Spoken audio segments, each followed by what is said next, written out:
What it do, folks? What it do? Team No Sleep. It's 6:31, and we started the show. We got Jim already. He already anxious, and he in the comments. He busting our chops because we started 60 seconds late. But you know what? That's okay. We appreciate the fans, appreciate the sponsors, and the community for keeping us on our toes. Hopefully, 60 seconds is all right, brother. All right, brother. Montel Allen, how you living, man? Man, blessed, man, as usual, ready to get this week started. We're in midweek over that hump day, so Yeah. let's rock with it. Let's do it. I'm gonna put his comment up on the screen. I'm gonna put him on blast there. We addressed it. Hopefully, we gonna try to do better. We gonna try to do better, man. But that's all right. Man, we get them when we start early. We get them when we start late. You know what I'm saying? We just can't get right. I know we just can't get right. Always in trouble up in these streets, up in these digital streets. One week we talking about Dana White and we get the show taken down. The next week, what we talking about? We got the police trailing you, and they pull us down. But you know what? Like Cheryl said, it's cool because we own now. Listen, we got a handful of stories to get in. As always, we're gonna start with a social impact focused story. We're going to go back a couple of days and we're going to talk about this situation right here. Y'all know him, Alvin Kamara from the New Orleans Saints. He and four other gentlemen, actually a couple of other football players too, Cincinnati Bengals cornerback Chris Lamons, I believe is how you say his last name. They got caught up in a situation. Right? They were in Vegas right before the Pro Bowl. They were at a club right before the Pro Bowl and they got into an altercation with a gentleman, and next thing you know, people are throwing hands. People are stomping on each other. Look, it got a little out of hand. It got rowdy. But I've got the video, and we might actually show the video. But Alvin is saying, "Listen, I was there. I was minding my business, and then I was protecting myself, right in this particular situation." And just with the headline, and I want to ask you, Montel, and then I want to ask the community as well. Just with the headline, Saints Alvin Kamara among four men indicted in battery case, and everything I just told you just now. What's that expectation that we as a fan should have when we see someone that we like, an Alvin Kamara, right? We in Vegas and we see him in the hallway, and we say, "Man, I want to get that autograph. Can I get that picture? Hey, how you doing? Appreciate you. I'm wearing your jersey. Can you sign it?" All that. What's our mode of operation, I think, when we do that? I mean, should we expect something like that? Because again, we buy those season tickets, we buy that one ticket, we buy that jersey, we see you in the hallway, we want to get that picture, but you can't roll up on these people all the time like that. And how do you feel about this situation, how it's broken down? And while you're talking, I'll actually show the story and actually go through the video as well. Yeah. This is a unique situation because, like you said, they were in a club environment or in the lobby of a hotel somewhere, and then now you're getting people that asking for the autographs, or they could be showing love or not showing love, right? They could be like the Saints suck and all this. We don't know what the conversation was in this particular incident, but whatever it is, it set off a trigger where these guys got into an altercation. When it comes to expectations for an athlete, I think we got to respect their privacy or their space. If you ask him for an autograph and he says no, at that particular time, he's just not feeling it, right? He's just not in it. He's on his off time. He's on his down time. He's chilling with his friends, doing his thing. They're not expected to have to sign every autograph and please every fan that comes up to him. That's just not realistic in anybody. So the fact of the matter, when they don't do it, fans think they have the right to be disrespectful at that point, right? If somebody doesn't sign your jersey, they don't sign anything, or with an F him or screw you, you suck anyway. Then it starts to become a negative situation, and then now it starts to become combative at that point. You got to think also, I believe in this situation, I hate to say it, but I'm assuming even if Alvin didn't have alcohol, the person that probably said something to him probably had alcohol in the system as well. Oh yeah, come on. It's Vegas. It's middle of the night. Vegas. You know that you got a little liquid courage in you. So while you're talking, I'm gonna show the video. We probably gonna get a copyright claim on it, but I don't care because the community needs to see. We've had a handful of copyright claims on some things, but keep talking about this as you see this video. I believe we as a fan, you just don't have the right to say anything and do anything to an athlete just because you buy season tickets or you're a fan of theirs, or you're a fan of another team that's their enemy. You don't have the right to say what you want to say to everybody, man. And You when you don't. get in these situations, things happen like this. I don't give fans the freeway that they can do anything without some recourse. Yeah. Because if you're talking reckless and you're talking crazy, they're in a position where they know they're a liability, right? The threat is real when it comes to them. If somebody says I'll whoop your behind, I got to take it as a serious threat because I'm an athlete. Because the one thing can happen: extortion. You know, all these things can come. You can really hurt me and hurt my career. You can do anything. So I got to be on the defensive side more than anything when it comes to these situations. So I don't know. Me personally, man, the thing that I hate about this is I hate the claim this one on the headline. Indicted. Yeah. Indicted Yeah. for, man, it was an altercation, it was a fight in the club. You know what I'm saying? Oh, And how he's many indicted. times how many times have I gotten into an incident at the club? How many times have you has Yeah, everyone else, right, watching and listening to it as well, had one of those types of situations? And we're not famous, right? And we had a yeah, situation where someone might step on our shoes, dumped a drink on our shirt, or whatever the case would be, or there been something that could have turned into an altercation. And does it escalate to this level of being in the press, being in the news, and all that? yeah. Again, I'm kind of in the middle on this. I'll let you keep Well, going, but I'm keep showing well, these the videos. reason why I say that I hate these strong words is indicted on bribery. That has such a negative connotation. Like I got in an altercation with somebody. That's what it was. I got in an altercation with Yeah, somebody of differences, and in that, and we had fisticuffs. Now we're going to go to court. That's all that's saying. We're going to court. We're getting ready to go to court. But you're saying indicted. When we hear the word indicted, that means indicted usually on federal charges or drug charges. That's the first inclination we get. But now we say, and then it gets lighter when it says it's battery. Okay, fine. But the media again paints this negative connotation when it comes to these kind of athletes. And I'm gonna say these kind of athletes is athletes of color. yeah, yeah, It's that strong language, really negative condescent, like he done something so aggressive and so overbearing that he did nothing. As you can see, yeah, he got into a fight, got in an altercation with somebody, him and his friends. But it's something that happens every day at every nightclub in every state in this country. He didn't shoot nobody. He didn't do anything. Like he got in a disagreement and it came to blows. Fine. The court will be able to settle that. He probably won't get into criminal charges if he does it gets anything light. And basically, this sets this guy up, whoever he got in a fight with, for a civil suit. That's all it is. yeah. Because he's asking for $10 million, Exactly.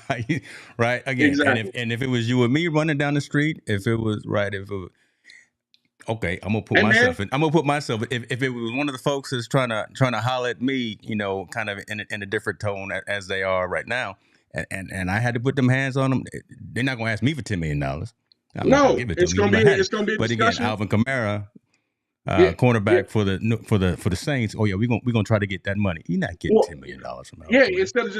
Instead of just taking the L like like we did back in our day, you just take the L. You lost Yes, one, you lost it. Um, that's a grown man move, right? To yeah, take yeah. the L. That really Especially if I'm in the that I'm wrong. grown. That's a Yeah, grown folk move right there. Just to yeah, take the L, right? Okay, Montel yeah. didn't want to If give I'm in me the his wrong, if I'm in, signature. He didn't want to give me a picture. Okay, and keep it moving. Keep it moving. yeah, yeah. But if I'm in the wrong, I'm definitely gonna just take the L. Right? He got me.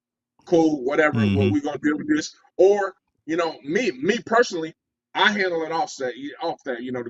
The police got involved or whatever. I'm like, look, dog. They're gonna bring charges. I wouldn't press charges. Just took an L. Yeah. Cool. Whatever. It is what it is.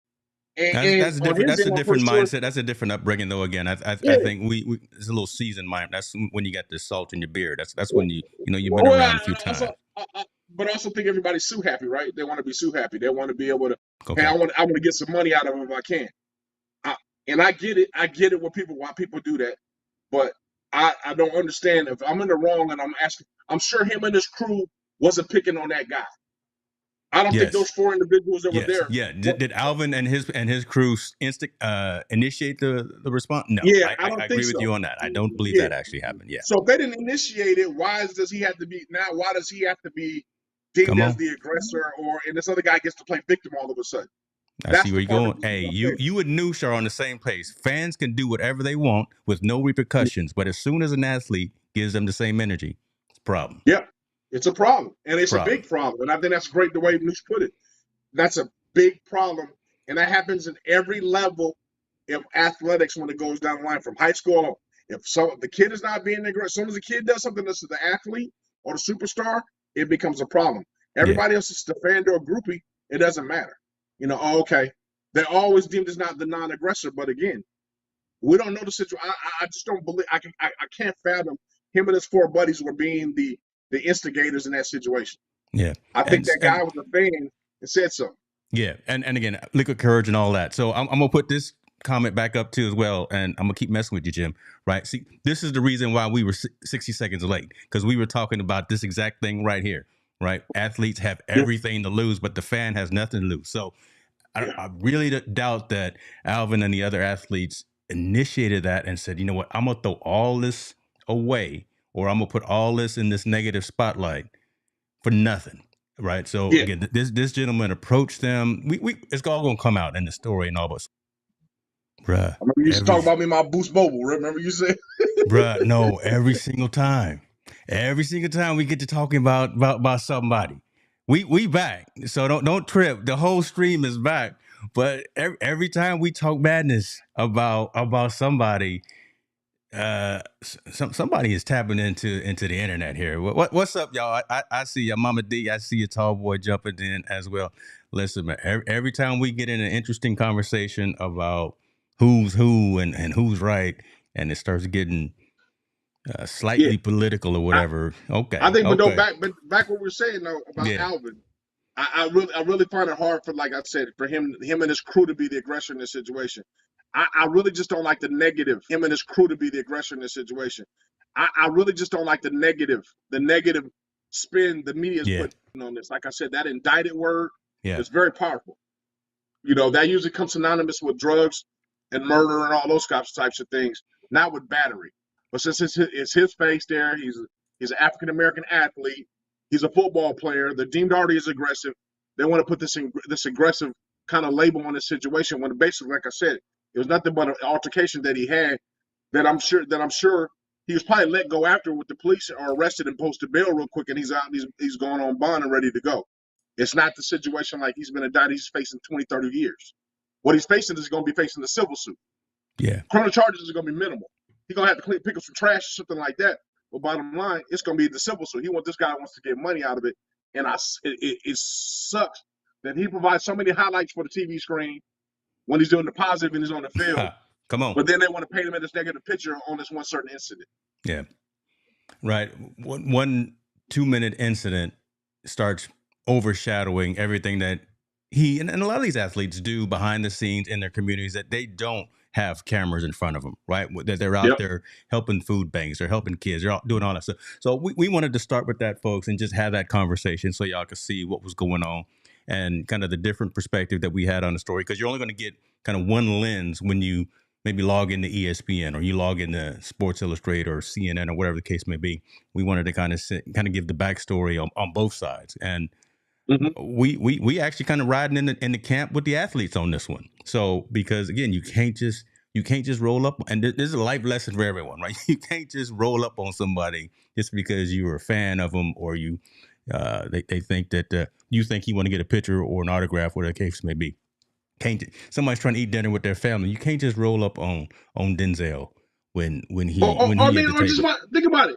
If me and you having a casual drink at a bar, me and you, and somebody say, "Oh, Team No Sleep, what's going on?" But like, hey, we just got finished. Can we relax a little bit? We'll talk to you in a minute. Oh, F you, screw you. You know, hold on. What's up with all the aggressive? Why you got to get all hostile like that? Why you got to get hostile? Because I don't want to conform to what you want at that particular moment.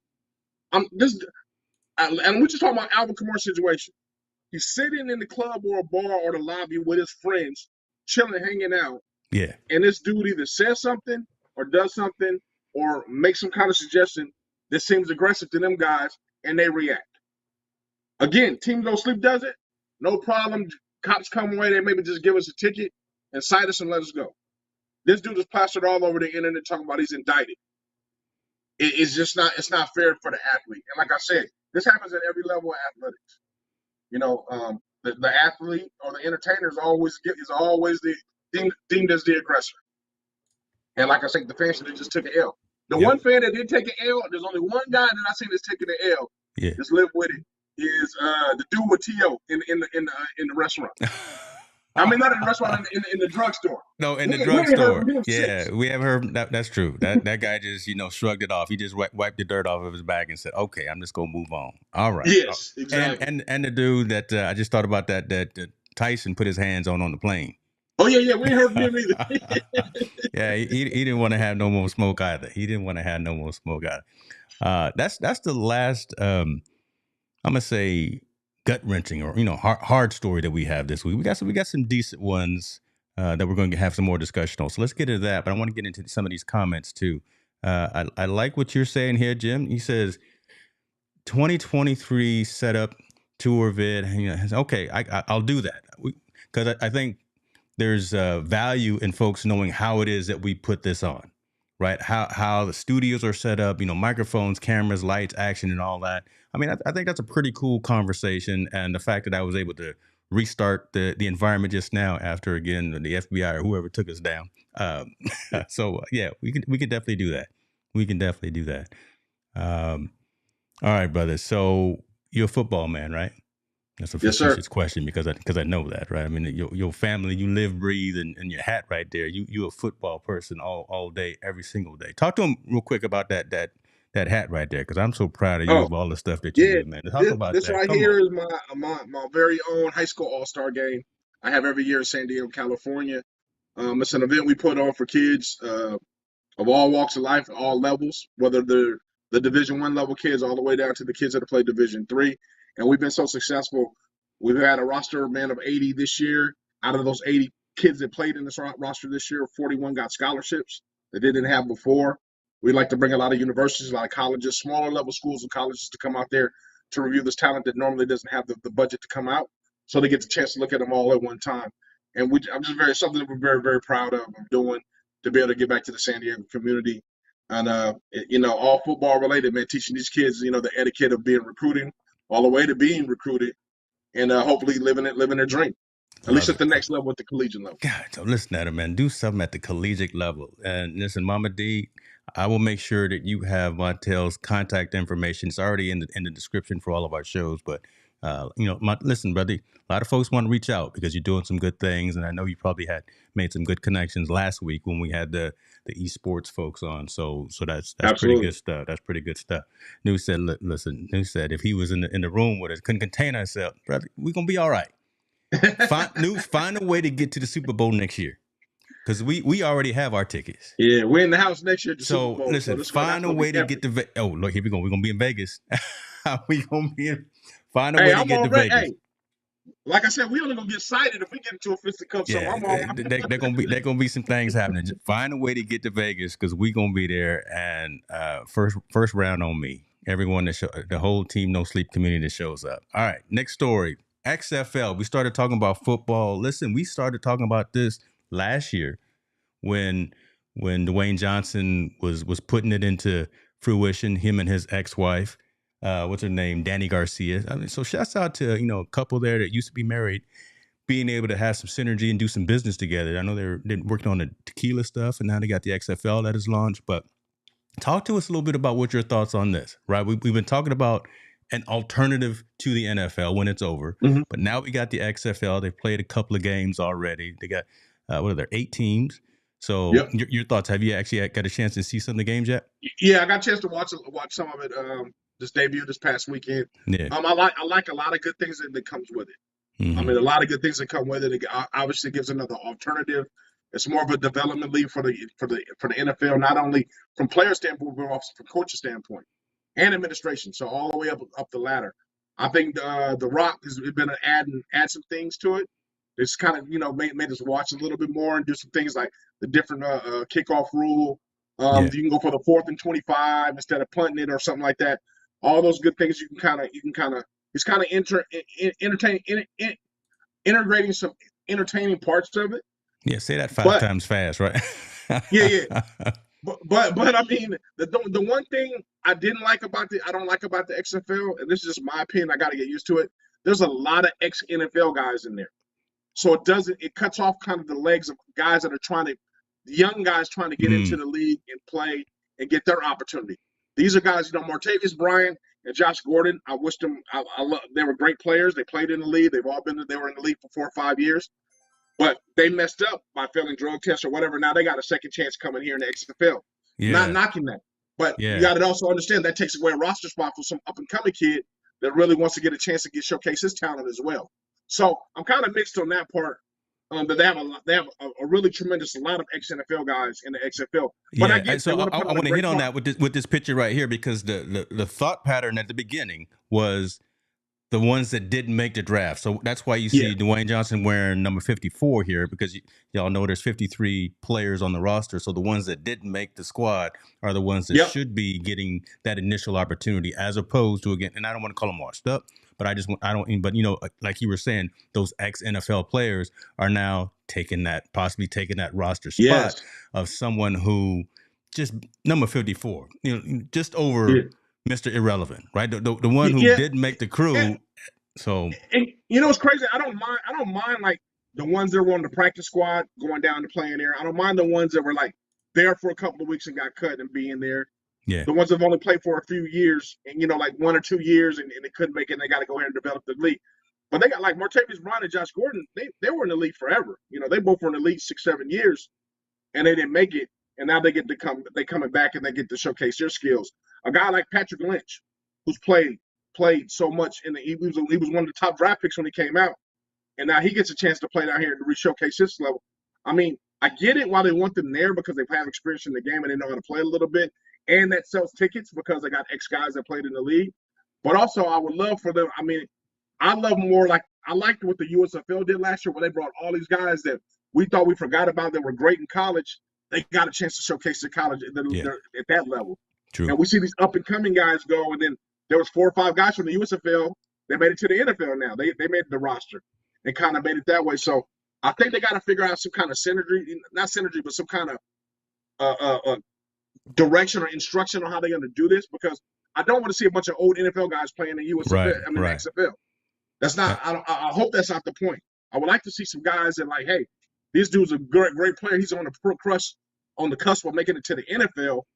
He just needed a little bit of fine tune work, and now he can make it on up. So I don't know what that balance is, but that was the only part. Like I said, there was a lot of ex NFL guys in there that I was like, oh, okay, that's cool. But as far as quality of football, it's pretty good actually. We'll see. It's early. We'll see. We'll see how it works out. Yeah. Listen, and I don't know if these are facetious or funny or they might be real, but everybody's mentioning our boy Achilles. And, Jim is talking about him, and Chief is saying, listen, have him out there coaching. And listen, Yes. that would make sense though, because we know Achilles Smith can actually get out there. He's doing his quarterback camps. He could actually go out there and make some noise with something as prominent as the XFL with Dwayne Johnson. So I'll give everybody a heads up. I'll give everyone a heads up. Achilles Smith Jr., his son, who's a sophomore, will be one of the top quarterback prospects in the nation in the next year or so. I think he's a sophomore. He already holds like 11 Division I scholarship offers. He's 6'6", 220 at the age of 16 years old. So be on the lookout for him. I know Achilles busy with him, but as soon as he's off to college, you're right. I would hope to see him get an opportunity to get in one of these leagues and be able to coach again and be able to provide his knowledge to some of these quarterbacks. Bruh, listen there. Hey, folks, y'all heard it here first, right? We breaking news. Tell somebody. And if you haven't, you better go ahead and hit that subscribe button. There's my one YouTube push that I do, verbal. I'll put them up subliminally, but, there we go. Okay, they loving it. Yeah, see, Jim, they loving the Achilles chatter. Let me ask this question of you, Montel, coming from our guy News. If you could pick one quarterback, start the squad for this year, who you gonna pick? I mean, out of the NFL. So hold on. So NFL or XFL News? Because that would be a question right there. Because I'm watching this Lamar Jackson situation with his contract, and I'm wondering what's going to happen with him since he's representing himself. But I'll let you answer the question. I mean, if we talk about the NFL, if I could pick one quarterback, it's obviously going to be my man from Kansas City. I mean, Mahomes. Mm-hmm. I mean, undoubtedly, he's young. He's creative. He can play. He got 2 rings. He got 2 rings. He got 2 rings already. Yeah, well, I mean, but look how dynamic he is. He's a special kind of quarterback. He's a special guy. I mean, let's just be real with it. He's special. He's special at his position. He's been able to do it for a longevity time. He's been able to endure a few losing seasons, but with that system that they got implemented in Kansas City, dude he's that good. Even if you hate him, he's that good. Yeah, that's true. Is there a person I would trust? Take them flowers, brother. Take them flowers. Yes, sir. Yeah, I appreciate that, man. All right. Let me ask you. Yeah, okay. Let me ask you this question as well, because we're gonna go and get in this. How does that affect the XFL players playing this season and then go into the NFL? It's not a lot on the body. That's coming from Tall Boy. Yeah, but the XFL is actually smarter than the USFL. You got to think XFL starts directly right after the NFL does. So when Hmm. the XFL ends, it'll go right into rookie mini camp and then veteran mini camp. So I believe about a month and a half to rest a little bit because the XFL is only 8 weeks. So minicamp doesn't start until late June. Yeah. So they have a little bit of time to rest and get themselves invited. The one thing that I think Tall Boy knows, especially with basketball, they need to see what you do on the field and your body of work, what you can do on the field against other Yep. professional athletes. So this gives them 8 weeks of film to show that they can play at that level and do things to be invited to those mini camps and to be able to grab them a roster spot. So I think it's always good to be able to get yourself back out on the field and play. Is it hard on the body? Yes, but if you're trying to live your dream and get yourself to the lead, I think you got to do whatever you got to do to make yourself to get in there.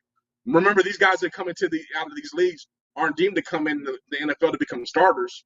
You know, some of them will, but they're not deemed to come in starters to come in to fill those role positions on the backup squad.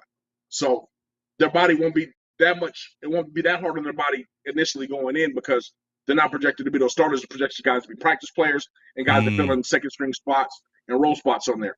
And then somewhat elevate. So that does that change your perception of the quality of the game that you see at the XFL level? Right. Again, Not at all. Okay. Not at all, because I asked that question of the community as well, right? Because now, if you think about the folks that are going to be on that league versus the NFL, you got to think about those guys. Those guys are professionals. Like any professional athlete, you're very talented. You're in the top 1 or 2% in the world playing this sport, whether you're playing any of those professional leagues.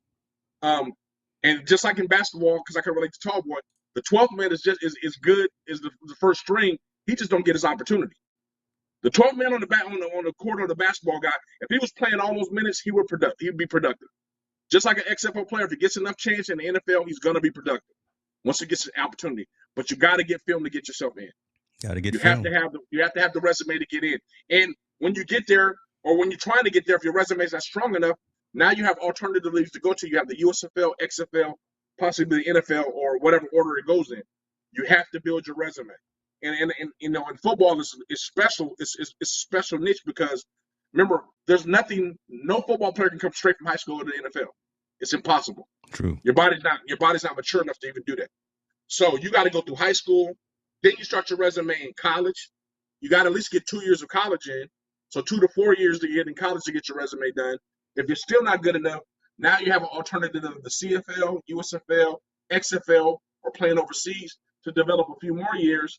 And then hopefully you get your opportunity to get into a camp and showcase your talents there and make it to the league. So what's happening in front of us, and all you guys are witnesses, is the NFL is now starting to develop farm leagues, just like baseball has done, just like basketball has done with G League. Baseball does it with single A, double A, triple A. Football now has developed their farm leagues with XFL, USFL, and CFL. Hopefully y'all was writing that down too, because you're not gonna get this masterclass anywhere else. You only gonna get that right around here. That's good stuff. We got some comments coming in. You know, I would much rather be attentive to the comments than worry about, because we're here for them. Right. I was gonna go on to the next story. You know, it's still a football story, but you know, listen, let's go and be attentive to the comments here. Chief wanted to talk about Jackson Mahomes. What do you want to talk about Jackson Mahomes, man? Oh no, Jackson. Okay, I was thinking about Daddy Mahomes. Jackson Mahomes. Okay, because I'm more in line with Daddy Mahomes, with the father, with his Philly blunts. So Chief, are you talking about him being behind Patrick during that interview and doing his little TikTok dances? If that's what you're talking about, hey, you know what? Oh, you know what? To be honest, I haven't even peeped it out yet. So his dad was dancing behind him? It was the younger brother, you know, getting his little 5 minutes of fame. His bigger brother getting the Super Bowl trophy, and he's back, and Jackson's back there doing little TikTok dances. Like, come on, brother, go sit down somewhere. But hey, my brother won the Super Bowl. I'm gonna act a fool too for at least a hot 5 to 10 minutes. I'm gonna be like Kevin Hart, right, on top of the stands, right. When the Eagles won, I'm gonna be out there acting a fool too. But you know, it is what it was. He got his little 5 minutes of fame. If Jackson celebrating for his brother, man, I'm all with it. It's all cool, man. You're supposed to show that brotherly love. You know what I'm saying? Give something back to your family. Let them enjoy the celebration just as much as you. That's it. That's it. Kevin, good to see you, man. He's saying, do y'all think Joe Burrow has a higher ceiling than Patrick Mahomes? Wow. Um, No. I guess I was going to say I got one word thought on that, but I'll let you go first because No, that's your kind I of. think Joe Burrow is probably is going to be one of the elite quarterbacks, or he is one of the elite quarterbacks in the NFL. Unfortunately, Joe Burrow team, even though he has Jamar Chase, is a secret weapon. Man, it's something about that Kansas City offense that just can't be stopped. Yeah. You know, and until a defensive coordinator figures out that Da Vinci code how to stop it, I think Joe Burrow will never achieve the individual accolades that Mahomes has achieved so far. I'm hoping Burrow gets the Super Bowl before it's all over with, because you know that window Oh, of he will. opportunity is going to Oh, no, go he will. away Yeah. really quick. Because with him being to the Super, with Joe Burrow's getting there or getting close every year, that opportunity comes because free agency kicks in. Who knows? Does Jamar Chase get to stay there? Does Joe Mixon get to stay there? And if they don't, because the free agency comes, then the whole team is dismantled, and you don't know if it's going to get better or worse. Mm-hmm. So his window is closing really, really fast. And I hope within the next 2 or 3 years he gets a chance to get to the NFL. I mean, to the Super Bowl and showcase his talents. Hopefully next year in Las Vegas he'll be there. But Burrow, man, as far as a quarterback, he's one of the best in the league at such a young age. He's doing what Patrick Mahomes did when he was younger. But I just think Burrow doesn't have the weapons. They're going to have the consistent weapons. Free agency, man, just kills you building on something. Yeah, So fast in the NFL. he's gonna get his. He got that swag. He's coming from a good pedigree as well, so he knows how to win, and so it's gonna happen for him. Tallboy with these jokes. We got guests tonight. Listen, brother, we always got. This is the community, man. This is what we talk up in these streets. And hey, Corey, you got the keys to the front door. You know you can always come in here and just pop in, man. I'll bring you online, and we can talk, and you can share your stories as well. So I'm putting that out there in public. You know you can come on in here and have this conversation. Let's get into some of these next stories because I see comments are coming in already knowing what we're going to talk about here in a few minutes. But staying with football, this man is finally getting some flowers. Getting some flowers. He's not getting the full bouquet. This is an interesting story from Manscaped. So that's why I put it up here because, listen, Eric Bieniemy has finally, not finally, but he's got a new position. He's over there in Washington. He's with the Commanders. He is their OC/co-head coach. And that's good for them, as this story says. That's good for the Washington Commanders. But is that really good for Eric Bieniemy? The context of this story is the only way, and talk to us about how you think about this, the only way for Eric to really get to that next level, to get head coach position himself, is he had to get out of the shadow of Andy Reid. Andy Reid in Kansas City, if y'all Chiefs fans, you know Andy Reid has both hands around the offense. He calls all the plays. He everything runs through Andy. It's just more consultancy from the DC and the OC and everyone around him. So for Eric to really get looked at as someone who can call the plays, not just run the offense, but as someone who can actually control the entire dynamic, it's a shame that he had to actually leave this winning front. He's walking away with another ring. Talk to me about what your thoughts are about this dynamic, right? Again, he's been passed over so many times. Now he's over in Washington. He's got a kind of a dual role. And when will he finally get to the top of the mountaintop? That's a BS narrative they're trying to paint. Come on. That's BS, man. That's a very BS narrative trying to paint. Josh McDaniels was the same way with Belichick. He got his first head coach job. He didn't have it. Belichick calls the defense. I guarantee you, Belichick has his hands in everything that has to go on that team with the defense, and he has insight on the offense. All of a sudden, and McDaniels had Tom Brady. So now all of a sudden, Josh McDaniels he's had 2 head coaching jobs and been unsuccessful. Let's talk about Sean McVay at the Rams. Sean McVay was young, right? Didn't have it all, didn't win anything. He gets his head coaching job. It's sad that Eric Bieniemy, as successful as he is, and him being an African-American coach, which even sheds more light on it, that this man doesn't get an opportunity when he wins. Every winning organization people get to pillage off of and take their assistants and make them head coaches or whatnot. Why is Eric Bieniemy any different? They can say, oh, Andy, they want to poke this thing about Andy Reid calls all the plays. BS, man. Andy Reid, he makes suggestions for them to run. He's an OC. Now, Andy Reid may have the final say like every other head coach does, but Eric Bieniemy has a big part of the offense. So now the narrative is saying, oh, so she passed him over again. hey, let's say he doesn't call the plays or he doesn't do anything, really. He's just the title of OC. That's BS, man. He earned that job. And the fact of the matter, you don't want to give him an opportunity. And I don't know for what reason, because his resume speaks volumes over other guys that got jobs, just like the guy that's down in Miami Dolphins. Him as well. He was in San Francisco, barely calling anything, and now he gets a head coaching job in Miami. It's sad, man, to see that he has to go through so many hoops and has to leave something that was so successful just to try to get another opportunity. And for Eric Bieniemy, it's a double-edged sword. Yeah. Think about it. If he has no success, or because we already know Washington Commanders is not a very good team. If he doesn't have success or instant success, he's stuck. Yeah. They have a reason to say, I told you so. He couldn't do it there. Look what he's done over there. He can't do it there. Really? That has nothing to take away from his body of work, what he's already done. He should have been given an opportunity to be a head coach. And now I don't know who came up with this narrative and want to paint this picture, but it's a BS picture. It's stupid. Should he have stayed in Kansas City? Other guys in the league have done so much less and got more opportunity than he has. And the only difference is the color of the skin. Let's be transparent. Let's be perfectly honest and keep it out there. The color of the skin has been the only difference. This man has 2 Super Bowl rings in 4 years. Hey, and before that, he was successful running back coach. He was successful OC. Yep. He's had the #1 offense for 4 years in a row with the title of OC. Champion. And he can't get a sniff. Can't get it. Man. So again, let me ask you this: should he have stayed? Yes. Because this is getting into the mindset and into the psyche of Bieniemy, his family, and his situation, and maybe what he thought. And again, we're just going Monday morning cornerback this right here.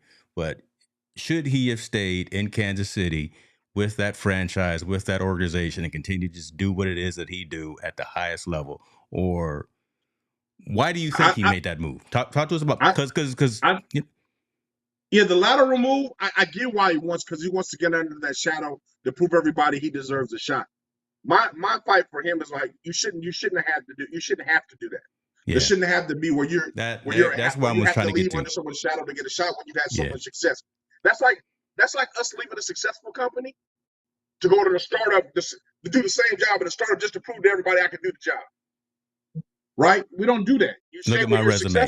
You already know I'm good. I don't have to do that. Look at my resume. I'm already good. Go. You know I am. So I don't need to go to some startup to prove myself to be able to go work with another company the same size as that. Yeah. He shouldn't have had to do that.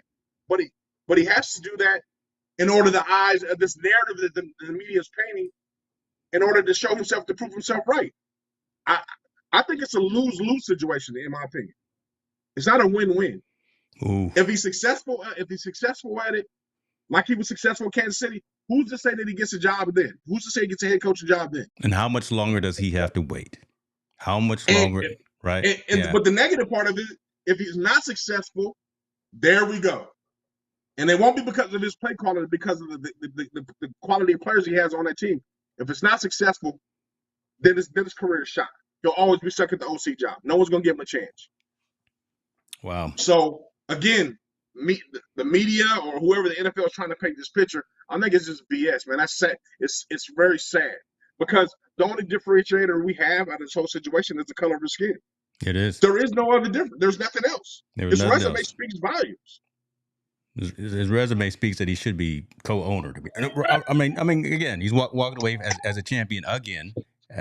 He's led, and you admitted it before we even got to the story. Probably arguably the best quarterback right now, Patrick Mahomes, and able to corral him, able to work with Kelsey, able to work with all the other people on the offensive line. Man, the dude is still not getting, like I started the story, all his flowers. He's just getting a handful of them. And it's an unfortunate situation, man. We'll see how it works out. But I don't think that the Commanders are going to be. I don't know what the odds are for next year, but right from a contender's perspective, it's going to be tough as always. It's going to be tough for him. It's tough. It's sad. Like I said, he has to put himself in a position. He has to do double of what somebody else does with the same qualifications in order to get the job. He has to work twice as hard. Go to a historical losing franchise and try to turn that around in order to get a job he's already earned or he deserves to get a chance at. Yeah. Sending some messages out here. Shouts out to Kevin. I saw him answer with a good comment there, and I put it up on the screen. Hey, Kevin, shoot me your your email address, man. I'm gonna make sure you're part of the inner circle here in the community, man, so that you get some insider access to some things. I really like the questions that you're asking. So, yeah, let's get that going. Bieniemy, we fans. We fans, brother. You know, if he's listening, I'm gonna clip this out. I'm gonna send it to the commanders. We sure would like to see him have that position one of these days, sooner than later. And I wish him much success. I wish him very much success. And man, I'm not gonna give a shout out, but I'm disappointed in LaShawn McCoy's on Fox Sports. I think he made some comments about it today. Why he said Eric Bieniemy didn't deserve the job. Which is sad. I'm kind of disappointed in his comments. What you doing? He does it on the show with Emmanuel Ocho. The one with Emmanuel Ocho, I don't even know the name of the show. Okay. But he had some comments said he didn't deserve it. Said, what does he bring to the table? And I challenge him. What did Josh McDaniels bring to the table? Goodness gracious. What did the defensive coordinator? What did the head coach of Miami Dolphins bring to the table? Names, y'all. Oh my goodness. He's dropping names. What did some of these guys bring? Matter of fact, what did some of these other guys bring to the table that they deserve a head coaching job? I know the Jets coaches did a good job, but what did he bring to the table? Nothing. You're talking about they have to bring something to the table in order to be considered for a head coaching job. Some of these coaches hasn't brought anything to the table except they're born into football. That means they have a family name, the Paytons and all those guys. Some of these guys do nepotism. They get their shot. They get their opportunity to come there. Some of these guys have never even played football before in their life.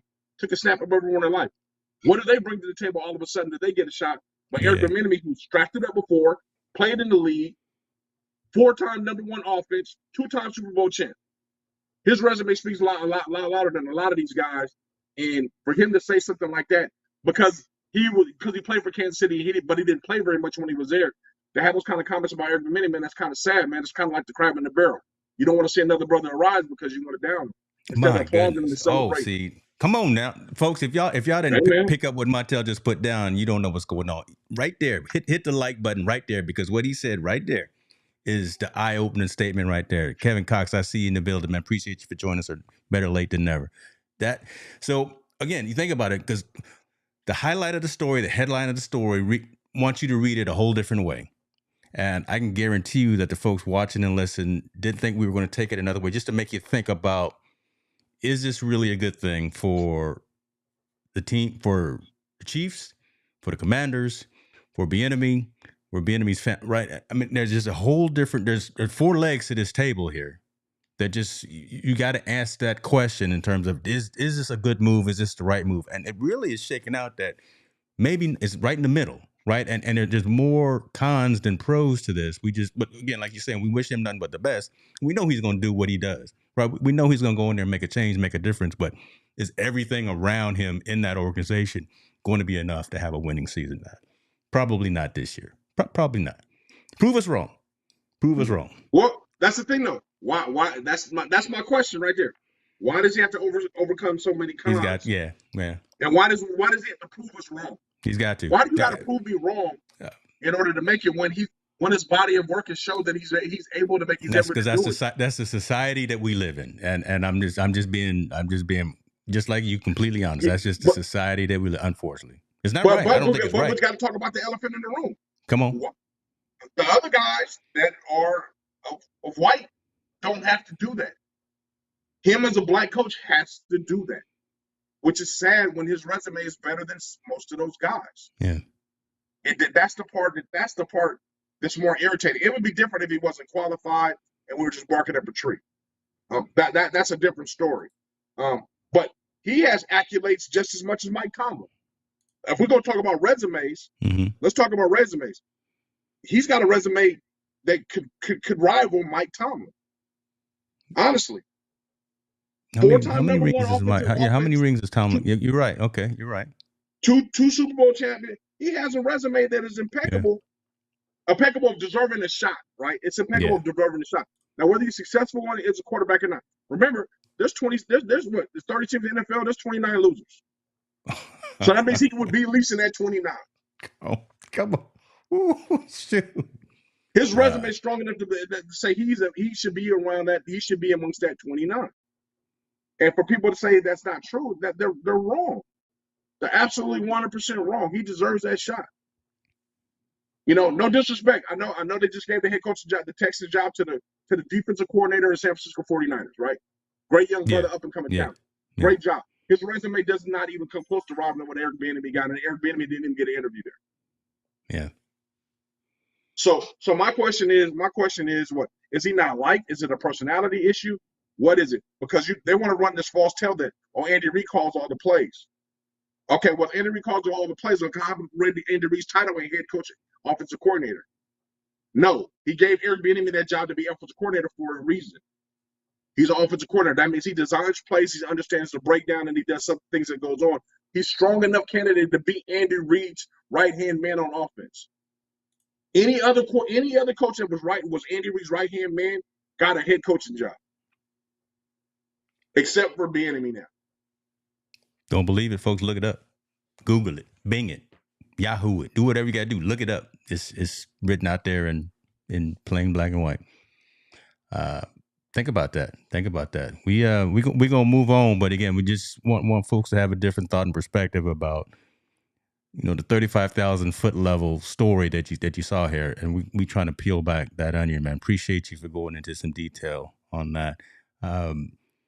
I did see Jim asking us, how did we meet, and kind of telling that story. We've told that story before, but we're not going to do it right now. But we'll probably come back and do maybe at the end of this season. We'll tell kind of that story. We'll go through all of that. I appreciate you for asking. I just wanted you to know that I did capture that, man. So it's all good. It's all good. But that's a good thing right there. All right, let's get into this next story. I'm not going to get into the Jake Paul one. Jake Paul fighting again this week.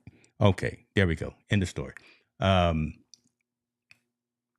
All-Star game. You watched the game? I didn't watch the game. No. Okay. I didn't watch the game either. You watched the Celebrity All-Star game? Any of that? No. All I watched was the 3-point contest and the dunk contest. Is that right? You watched that dunk contest? I sure did. This boy right here, McClung, came out there and showed his whole tail. McClung came out there and showed everybody. I want a little bit of money off of that, so I'm all good. I predicted that he was going to win from the beginning. Right. Matter of fact, I predicted him and Dame. I predicted Dame Leonard was going to win the 3-point contest. Yeah. And I said this dude right here was going to win the slam dunk contest because I saw his reels online before. This man right here, listen, y'all go check the YouTube channels for McClung. This man right here, white man, can jump. And he had everybody with their mouth open. Giannis had his mouth open. Shaq had his Shaq cam going. And he had his mouth open. Everyone was just props to him. Tell you how this man's week went in 5 days before the dunk contest. He's in the G League. He gets called up to the 76ers. He wins the dunk contest. That in and of itself. Now he's plastered all over the news. We talking about him here on Team No Sleep. Then the boy messes around and gets a contract with Puma.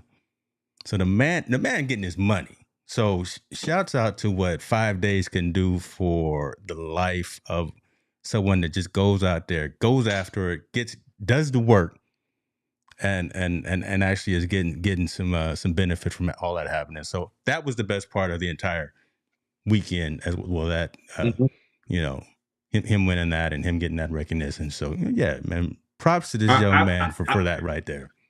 I think his story embellishes, take advantage of the moment, right? He took advantage of the moment that was presented to him. Yeah. So, I mean, he was presented this opportunity. I mean, I'm glad the 76ers signed him to that 10-day contract. So he was able to represent the team. Yeah. He wins the slam dunk contest. But even on the bigger picture than that, look what he's done for the Philadelphia 76ers. Mm-hmm. Look how much marketing and advertisement they're going to get from signing this guy to a 2-way 10-day contract. Basically paying him very little to nothing money. To this guy gets to get the slam dunk contest. He's representing Philadelphia, the city of brotherly love. You know how they embrace their athletes. This is, I think, 25 years or 30 years to the year that Dr. J won it, the slam dunk contest. So another Philadelphia 76er, legendary 76er, wins the slam dunk contest. The only thing they could have wrote this story to be better if it was done in Philly, right? If he could have done it in Philadelphia, that would I like stories too. That would have been the story. That would have been amazing. But this guy, what's cool is that he actually made the three. he actually made not even just the whole All-Star weekend, but he made, of course, the dunk contest relevant again. Yes, Shaq even absolutely. said that, this dude, I think if anyone else had won it, it'd have been all right, okay. But this dude, with that story, with that backstory, him winning it and having all that success, he made it relevant again. Now, if they can do something like that with the NFL and their little Pro Bowl, that game, Oh we'll man, talk about I that already gave you later. my spoiler Let's on stay them. on a positive note. They're Yeah. horrible. But no, I thought they did a really good job, man. I mean, shout out to this dude. Man, he's just balling. I mean, I hope he balls out and he'll be able to continue.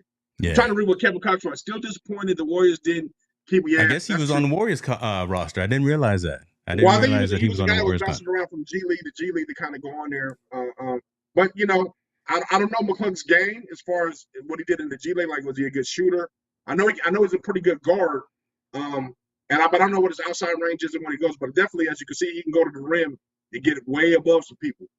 That dude, he, like you said, brought not only the dunk contest back to some kind of relevance. Yeah. I think the fact of his color, right? Him being white. Definitely. Listen, that again, that's why I started with. White man can jump, right? He went out there and did what he needed to do. He's jumping over people. I hope he get a part in the remake, right? Something Hulu. I hope he gets a part in that. But I mean, the dude seemed. I mean, even in his interview, he seemed very humble. In his interview, he seemed like he's a guy that's trying to get ready to work hard to get into the league. And like I said, I hope he has a really good. I know he's still on this 10-day contract. I hope the Philadelphia 76ers re-up it again one more time, so he can get a chance to see if he can really play at the NBA level. And man, hopefully make the playoffs, man. I'm waiting to see him get a dunk in the game, to be honest with you. Yeah, I would love to see him and the process out there together. Him and Joel, right? Him and Embiid out there. Yeah. Man, come on. That would be pretty dope. That would be really the culmination of a good few months for this young dude. Right now, right this minute, he's probably the third most popular 76er on that roster. Oh, yeah. It goes Embiid, Harden, then him. Yeah. I need to shave before I start looking like Harden, man. I think, well, okay. You can't take me nowhere. I got nothing but jokes, man. That's good stuff. That's good stuff.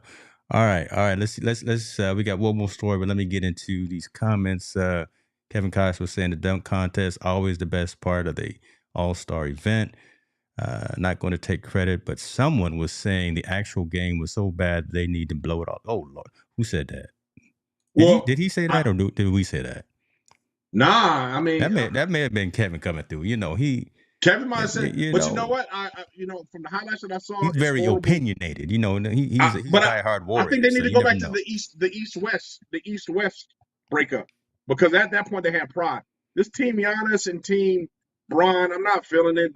That's all whack.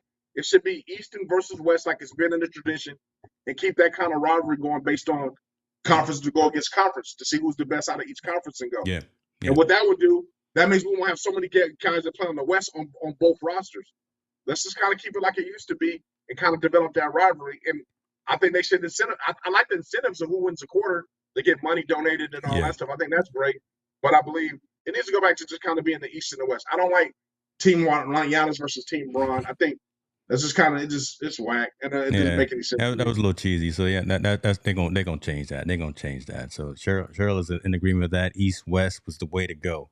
Yeah. All right. Let's get into this last story. Like I say, we're gonna try to end on a more positive note from now on. And again, this is one of them stories that could go either way. And again, hey Jim, this is again why we were 60 seconds late. I'm not gonna let you live that down. You really putting the screws on your brother. But we was working back here. We was coordinating. Animated series is coming out on MLB Network, MLB.com, talking specifically about the value of the Negro League, the Negro League history. It's actually coming out on YouTube TV, YouTube Kids as well. So, in an effort to bring awareness to youngsters and folks who may not know who, what, why, and how the Negro League started and some of the prominent names in there. So shouts out to that. Props to that for putting this series together, putting this animated series together. But talk to us a little bit about your thoughts, Montel, when I first brought this to you, and then because you were asking kind of a different question. I said shouts out for having this, but you said what? I'm just saying, why does it take so long to recognize it? You Like, said why? yeah, Exactly. yeah. I want to know Why do why we does it even take? have to do that? Okay, there Yeah, you go. Let's talk about that. not why. No, we do have to acknowledge. We have to acknowledge, right? We have to acknowledge the history of baseball. But I'm saying, why is it taking them so long to want to come up with something like this to be acknowledged? I mean, the Negro League was one of the foundations for Major League Baseball today, Yes, especially for Afro Latino, right? It's yes, for Afro Latinos, one of the big foundations for this to kind of preserve itself and be there. Um, I'm like, you don't have to make it a story. I think you could just do it. I mean, why are we acknowledging baseball players or baseball and including that as a piece of it, or that's a part of it? Why does that have to be like? Why? I'm wondering why they're just kind of trying to pull this out now. And I hate that word. I hate the word when they put Negro League. mm, Like, even though I know that's what it's called and that was the name of it. I don't want to. I want to shine light on for what it is, but don't make it seem like, hey, look how far we came. This is where you were at, and this is now how far you are now. good point. Now we Good point. integrated you. Now it's all Relevant so point. good. No, Yeah. this is a foundation. This is one of the building blocks that make Major League Baseball the way it is, and I hope they acknowledge it that way. I'm interested to watch a couple of them just to kind of see where they're going with it. But I hope they acknowledge that this is one of the forefather building blocks of Major League Baseball. Definitely. You know, Definitely. so I haven't watched that any why of them. I part. haven't watched any of them yet either. But yeah, folks, you can go to MLB.com/originals. I'll put the link also in the description to see the first few that Yeah, were I'm up, just the confused three about the why episodes. part, man. You Yeah, know, like I was saying, the why. Like why? Okay, yeah, acknowledge it as Black History Month. I want you to acknowledge it absolutely. But you know, I just don't. I'm confused. What are they trying to get out of this? Are they just acknowledging? Is this just for acknowledgement that was there, and you're going to you try not capitalize on, but you're trying to just bring awareness to it, or what's your what's your angle in Major League Baseball? That's what I want to know yeah, by documenting this series. yeah. You know, this isn't replaced before our reparations, is it? You know, I can Nah, still use. Well, I'm not going. Okay, not. I mean, I don't just need the mule, but I can still use some land. I So mean, we got you. I think baseball needs to address a bigger thing than just that. I think they got to address the lack of love in inner cities for baseball. Period. come on, yeah, There's not, and I don't think you get it by doing this. You don't get it by doing this, but there's obviously a situation. Baseball has lost its luster in the United States. yeah. You know, And purist they're support. trying to get it back with some of the new rules. I think we missed a couple of weeks ago when they came out with the new rules about the pitch clock and kind of some of those things. But you I know, think that should just you're speed the right, game up, though. and Right? That's you've always said that, right? You will fall asleep if I took you to a game, right? You yeah. just can't sit there for 3 hours Well, with the typical game but is. that's people think I'm not interested. I'm not interested in the game, Yeah, and I'm probably not interested in the game because again, even though it was prevalent when I was young, but when my sons were growing up, lacrosse started to take that place okay, instead of baseball.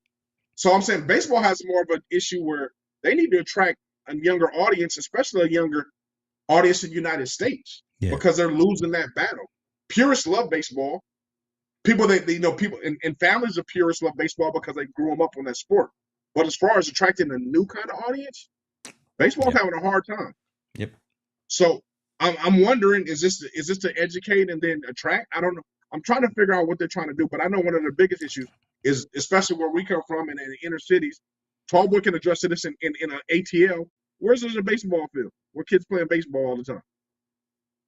Where is that attraction? I don't see that attraction at all. Baseball is not an attractive sport to a lot of the inner city youth. So they're losing the African American or Afro American. They're still gaining Afro Latino though a lot because that's their way out. That's their way out. Ooh, So attracting people Afro Latino, they're at their way out. And now, more Japanese and Asians are starting to come into the major league market as well because they've been able to capitalize off their market to be able to come over here since Ichiro broke that barrier down. But again, their lack of attracting African Americans and Latino Americans is starting to fall off drastically. yeah. So I'm wondering where they're going to go with that. We'll see. That's something for you to be an answer. Yeah, I mean, I need to think about that because again, it's in alignment here with what Kevin is even saying. You know, kind of the new rules are kind of whack when you really think about it and bringing engagement, especially the youth, right? Because at the end of the day, that's where it is, right? We any of these sports want to bring in kind of that young money, that young mindset, that young attendance as well, and Football is doing that. Basketball is doing that.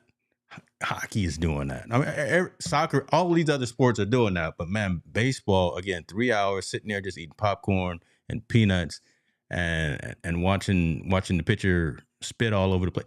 Right? It's just not the same in terms of excitement. We are a social media 30-second, 60-second mentality and society, right? That swipe left, swipe right kind of thing. So baseball doesn't allow us to really live into that world. It slows us down too much. So I need to think about it, and I'm gonna take that action item to figure out, some top 3 things that I think MLB or just baseball in and of itself could do to attract more folks into and more butts in the seats kind of thing. So the past World Series was the first without an African American on either roster, maybe ever. Wow. I didn't know that at all, Kevin. That's woo. Wow. Hold on, man. Wow. That's crazy. Okay. Anything? Well, we got Dusty Baker. He won, but that's crazy though. that's not the play though. that don't count. Man, that's a bomb. That's deep right there. That's one right there. But God, dog. What? Okay. See, that's why Kevin controls everything behind the scenes for us, man. He's been promoted to I don't know, master moderator. That's what he is. Wow. Right? So that was the first Major League Series in a long time that hasn't had an African American in there. And football was the first time we had 2 black quarterbacks that started. Goodness gracious, man. I've never been quiet like this before. You actually got me kind of confused there. Okay. TD, what's happening with you, man? He says no fields. They are mostly closed, often in inner city. That's true. They continue to close gates to the children to do something fun. We've talked about that early on in our Team No Sleep series as well. There is nothing for kids to do. There is no more YMCA, YMW, whatever, young women CA, those things, the Boys and Girls Club, those kind of things. There's no field to go and play dodgeball, kickball, baseball, whatever the case may be. You're closing them because you're scared. A lot of these neighborhoods are scared because they think something's going to happen or whatever, or they're not funding these types of activities properly as well in local city government. We can get into those conversations as well if you want to. I don't want to get on that high horse right now, but we can. But again, that's what's happening. But so what are they going to do? What are the kids going to do? What are people going to do if they don't have the resources to go out there and play sport, engage, and have competitive outlets to their energy, their frustrations, whatever? Listen, get out of school from 8 to 3 o'clock. You want to go out there and swing the bat, or you want to go kick the ball? You want to go do something, and everything's got a chain on it. Okay, I'll stop. No, man, no. You know what? No, that's not only is that a problem, but I mean, not only cutting those programs, that they're selectively selecting STEM programs. Yeah. They don't select them in every school, so kids can't even have an educational outlet after school. Yeah. It's starting to become something that is concerning me because I think this is generation, what's X or Z? I don't know what generation we're on, but this generation I feel bad for because things are being taken away from them where they don't even have an opportunity to even try out or do. And you can chalk it up to fear, but I don't chalk it up to fear because if you invest in these communities and have those people in that community involved, they're usually protected. We're in the same situations, and all of us have been in the situations where we grew up, where we knew there was a bad part of the neighborhood, but we still played there, and there was no problem with that game. Now, don't get me wrong, there's isolated incidents that we hear about all the time here and there. Always, but again, with when everything. The community's invested in it, we don't have those isolated incidents. Those are usually off-limit places.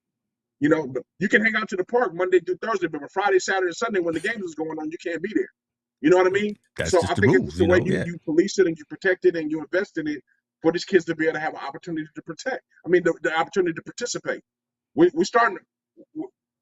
not, I don't know if it's the government or it's the city or whoever it is, but for some reason, they want to take away from us because we can go to any suburban area, and where I live, I got 9 baseball fields running around here. Come on.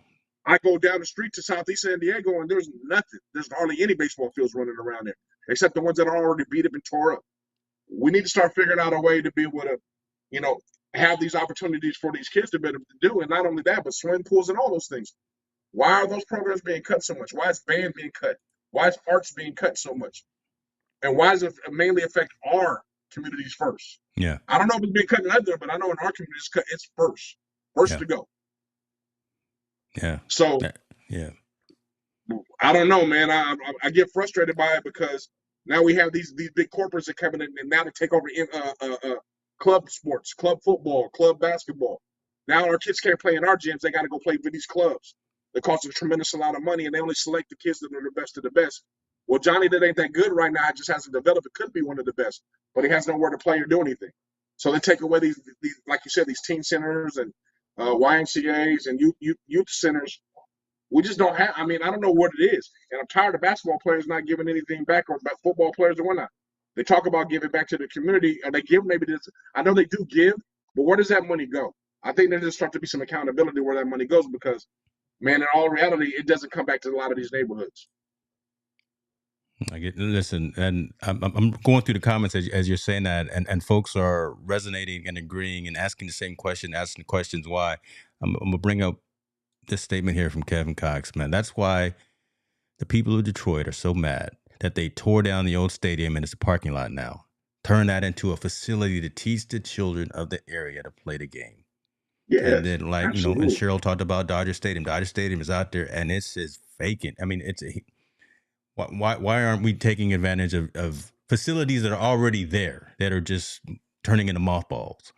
Just not even being utilized to their full potential, right? If it's a city, if it's a local government thing, there could be revenue coming in from having the local kids come in, someone serving some hot dogs, somebody serving some food, someone coming out there and renting the facility instead of it sitting there vacant and You're empty absolutely right. for 8-9 There's ways months to of the year. monetize that. There's ways to monetize that. If that's what you're in it for. But I'm tired of this part. Now I'm gonna get on. I'm not on my horse, but I'm gonna go. Get on it, brother. But I'm saying it gets really frustrating when I see wealthy athletes and wealthy entertainers say they give back. But where's that money going to? And just because you gave back there, it ain't enough. It's not enough. Sometimes it's just not enough. Oh, I gave $1 million to YMCA. Well, that's not enough. They need $1.5 million. And you have enough to be able to give that because that's a tax write-off for you. You make $50 million a year. Come on, man. I mean, and I will commend LeBron. I think LeBron gives a lot back to his community back in Akron. But I'll even challenge LeBron. You don't live in Akron no more. You live in Los Angeles, California. And you have enough money to be able to support what you're doing in Akron as well as giving Los Angeles, California. Because you know, LeBron, we support your shoes, we support your posters, we support your clothing line, we support your whack movies, but we still support them. We're there. But I mean, I'm saying, man. I mean, listen, you got to ask yourself, okay, if they gave $1 million there, how come you can't give $1.5 million? I'm not saying somebody's supposed to bleed you dry for money, but I think you should also be accountable where your money's going and make sure it's going in the right place and it's going to the right people. But for him, I know for a fact he does great work in Akron. I know I met one of the ladies that one of the teachers that taught him back in elementary school, what he's done for their elementary school and what he's given back to build back his schools. And I would hope LeBron would teach his class to all his other teammates and other people in other industries that make a lot of money, how they can give back and do like he's doing. But the frustrating part is sometimes it's not enough. There needs to be more. And there's more out there to get because you think Jeannie Buss ain't going to give LeBron what he wants? Hey, Jeannie, I need the Lakers to sponsor me to go half something with this. They're not going to say no. So, I mean, come on, man. I think there just need to be some something there. I mean, Steph and Aisha Curry do a lot for Oakland. Still not enough. It's not enough. When you have the disposable at that level, right? Absolutely. I'm just gonna say, Brian, listen. And I don't want to count your. I'm not counting your dollars. I'm saying you should count your dollars. Count your dollars and make sure it goes to the right point. I don't want to count your money, but you should count your money because if you're giving $300,000 to an organization, I damn sure bet you that $300,000 is not going directly to them. 5,000 is going here, 25,000 is going here, 40,000 is going here, and then they get whatever's left over. Unless you purchase $300,000 of the computers yourselves and drop them off yourselves, that amount of computers ain't been delivered to that school. Ooh. All right. So I think they should need to count. They need to count themselves. Somebody needs to be accountable and show them every dollar where that dollar is exactly going. Let's audit all of these charitable contributions. Absolutely. I've been audited. I know what it feels like. It don't feel good. So if you say you giving $20 to someone, I want to see where that $20 went to. That's a good point. That's a good point. And they have the power to be able to do that. I'm just saying Yeah. they need to. Maybe that's the case. Maybe they do give enough, and maybe I just don't see it because it's not being audited and distributed the right way. I would hope they get in a position where they can get it audited and make sure it's being distributed the right way, and they give it to the right people because that will benefit our communities more so than anything. Yeah, it is, folks. We came with it tonight. Well, this man right here came with it. Listen, I'm just back here pushing buttons and making sound effects. But y'all know this is what we do. Team No Sleep, Wednesday night, 6:30 p.m. Pacific. Tell somebody. Tell somebody. We grow in this community, and we love the community because you keep us honest. You know, we can sit here and chit chat all we want, come with the stories, but as you saw, the pivot is real. You guys were bringing up some things in the comments, and we went with some of your topics tonight. So that's just what we do. If we're doing a good job, tell us. If we're not doing a good job, tell us as well. Right. So we can continue to get better, and so we can continue to get better together. Yeah, man. I'm feeling the way we went. I'm gonna sit here and marinate in this a little bit before I go hit the gym tonight because we really went in some different angles with some of these stories. So, Monta, go ahead and take us home, man, brother. Yeah, man. As always, man, being comfortable having that uncomfortable conversation. That's what we're all about. Team No Sleep. That's it. And Cheryl, that little pay no attention to that automated moderation right there. I'm gonna turn that down. I don't mind you doing. We don't mind you doing the emojis right there. We're gonna turn that one off. So appreciate y'all. Be good. See you next week. We out.